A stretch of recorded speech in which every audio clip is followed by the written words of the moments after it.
even if he caught him and brought him back to the colony, he would immediately head right back for the mountains. ലോകം മുഴുവൻ ഇപ്പോൾ ഉറ്റുനോക്കുന്നത് ഒരേ ഒരു കാര്യത്തിലേക്കാണ്. എവിടെയാ പെൻഗ്വിൻ? അന്റാർട്ടിക്കയിൽ നിന്നും കാണാതായ സായിപ്പന്മാർ വരെ അന്വേഷിച്ചു നടക്കുന്ന ആ VIP പെൻഗ്വിനെ കണ്ടെത്താൻ അന്താരാഷ്ട്ര തലത്തിൽ തിരച്ചിൽ ഊർജിതമാക്കിയിരിക്കുകയാണ്. ആ പെൻഗ്വിൻ കേരളത്തിന്റെ അതിർത്തി കടന്നതായും പശ്ചിമഘട്ടത്തിലെ ഏറ്റവും ഉയരം കൂടിയ മഞ്ഞുമലകളിലേക്ക് കടന്നതായുമാണ് ഒടുവിൽ ലഭിച്ച വിവരം. വിവരമറിഞ്ഞ ഉടൻ കേരള പോലീസ് രംഗത്തിറങ്ങി. അതെ, നിങ്ങൾ ഈ കാണുന്നത് കേരളത്തിലെ മഞ്ഞുമൂടിയ മലനിരകളാണ്. ഇവിടേക്കാണ് ആ പെൻഗ്വിൻ നീങ്ങിയത് എന്ന് ഉപഗ്രഹ ചിത്രങ്ങൾ തെളിയിക്കുന്നു. IG മിന്നൽ മുരുകന്റെ നേതൃത്വത്തിൽ പ്രത്യേക ടാസ്ക് ഫോഴ്സ് ഹെലികോപ്റ്ററിൽ മലനിരകൾ അരിച്ചുപെറുക്കുകയാണ്. മഞ്ഞിലൊളിച്ചിരിക്കുന്ന പെൻഗ്വിനെ കണ്ടെത്താൻ തെർമൽ സ്കാനറുകൾ ഉൾപ്പെടെയുള്ള സംവിധാനങ്ങൾ പോലീസ് ഉപയോഗിക്കുന്നു.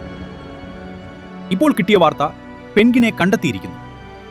ലോകം മുഴുവൻ മഞ്ഞുമലകളിലും കാടുകളിലും പെൻഗ്വിനെ തിരയുമ്പോൾ ആരും പ്രതീക്ഷിക്കാത്തൊരിടത്താണ് അതിനെ കണ്ടെത്തിയിരിക്കുന്നത്.